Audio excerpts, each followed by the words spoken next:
Cari amici della Biblioteca del Pontificio Istituto Biblico, benvenuti! In questo video, continuando con la nostra guida virtuale, vorrei mostrarvi il secondo piano della nostra biblioteca. Chi di voi non ha ancora visto la prima parte potrà trovare il link nella descrizione di questo video.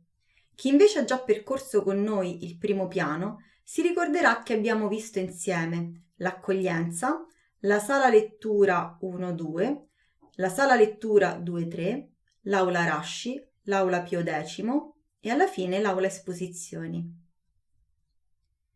Ora, come potete notare, ci troviamo davanti alla scaletta che porta al secondo piano della biblioteca. Questa scala è l'unica giunzione ufficiale tra entrambi i piani. Siete pronti? Cominciamo! Dopo aver fatto le scale, ci troviamo nella sala lettura MC, che è l'abbreviazione dell'antica dicitura delle prime due aule e sta per Magazzino Collezioni. Oggi non è più un magazzino e infatti i libri sono a presa diretta dagli scaffali. Come possiamo dedurre dalla seconda parte del nome, Collezioni, in questa e nella successiva aula si trovano diverse serie e collane inerenti alla tematica biblica e del vicino Oriente Antico. Come vedete in foto, le collane si distinguono tra loro dal colore delle copertine ed è facile dedurre che anche le collocazioni dei libri cominceranno da MC. Degne di nota sono due postazioni informatiche. Su una è installato il programma Verbum e sull'altra il programma BibleWorks. Entrambe le postazioni sono a vostra completa disposizione. Infine è presente una fotocopiatrice e qualche passo più avanti, entrando nella sala tecnica, ne troverete ancora un'altra. Alla vostra sinistra si trova la porta degli uffici, ai quali solitamente non avete accesso, dove per eventuali necessità è possibile suonare il campanello e chiedere assistenza. Inoltre, in caso di emergenza, per consentire un veloce deflusso, si può passare da questa porta per raggiungere la scala principale del palazzo. Proseguiamo con la nostra guida. La freccia gialla ora si sposta verso la sopramenzionata seconda aula MC. A differenza della prima aula MC, questa sala, oltre agli scaffali con le collezioni, ospita anche le postazioni di studio. Andiamo avanti. Stiamo per entrare nella sala lettura 5-6. Il settore 5 è dedicato alle introduzioni generali della Bibbia, alle introduzioni all'Antico e al Nuovo Testamento, all'ermeneutica biblica e infine ai testi ritrovati nel deserto di Giuda. Il settore 6 invece è composto da una rilevante collezione di diverse edizioni della Bibbia, partendo dalle edizioni poliglotte, passando a diverse edizioni della Bibbia ebraica, giungiamo alle edizioni dell'Antico e poi del Nuovo Testamento in lingua greca e latina. Non mancano ovviamente i Targumim, la versione siriaca della Bibbia e infine diverse edizioni della Bibbia nelle lingue moderne. Passiamo ora a scoprire una delle più belle e caratteristiche aule della nostra biblioteca. Entriamo in aula centrale. Una breve nota storica. Lo spostamento della biblioteca dalla sua prima sede presso il Collegio Apostolico Leoniano a Roma alla nuova sede durante l'estate del 1911 è stato possibile grazie a un intervento architettonico avvenuto negli anni 1910-1911 sull'antico palazzo Muti Papazzurri.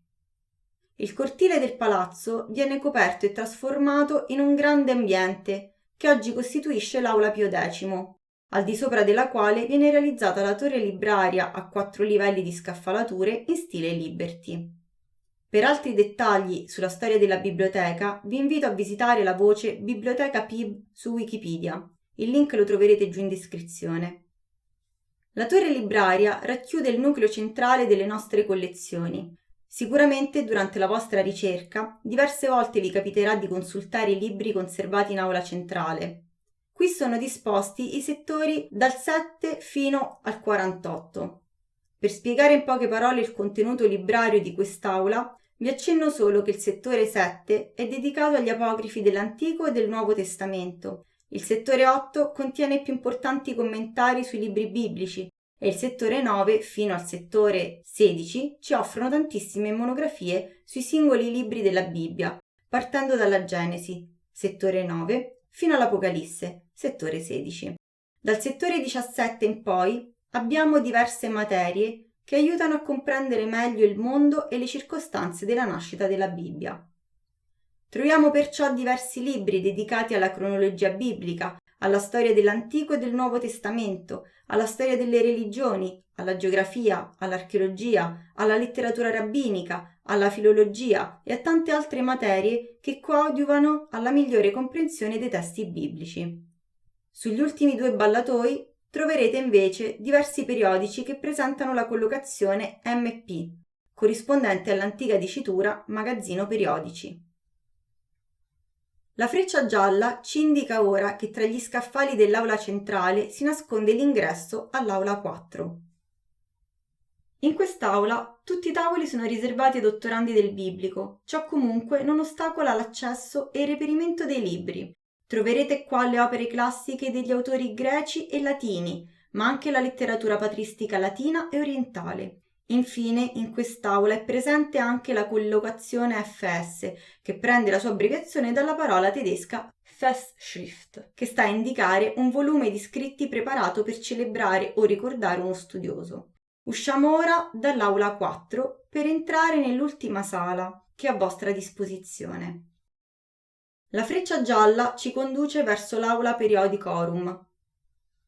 Come si evince dal suo nome, quest'aula raccoglie i più importanti periodici che sono disponibili a presa diretta.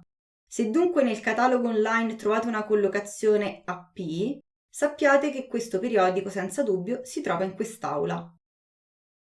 La freccia gialla si è fermata davanti all'ingresso dell'aula orientale. Non potremo visitarla, dato che l'accesso è limitato solo agli autorizzati. Potrete comunque aprire questa porta per accedere ai servizi igienici, ma non potrete proseguire. Per amor di completezza vi accenno che nell'aula orientale si trovano i settori 24, 25 e AO, che racchiudono le collezioni dedicate allo studio delle culture e lingue del vicino Oriente Antico. Per poter consultare i libri dell'aula orientale bisognerà fare una richiesta, ma di questo parleremo nella puntata dedicata ai servizi della biblioteca. Cari amici, qui finisce la seconda parte della nostra visita guidata della Biblioteca del Pontificio Istituto Biblico. Sul nostro canale YouTube troverete la prima parte della visita e altri filmati dedicati al funzionamento e ai servizi della nostra biblioteca. Vi ricordo che per rimanere sempre aggiornati potete seguirci sui nostri social e per non perdere altri video potete cliccare sotto questo filmato il pulsante iscriviti. Grazie di nuovo e a presto!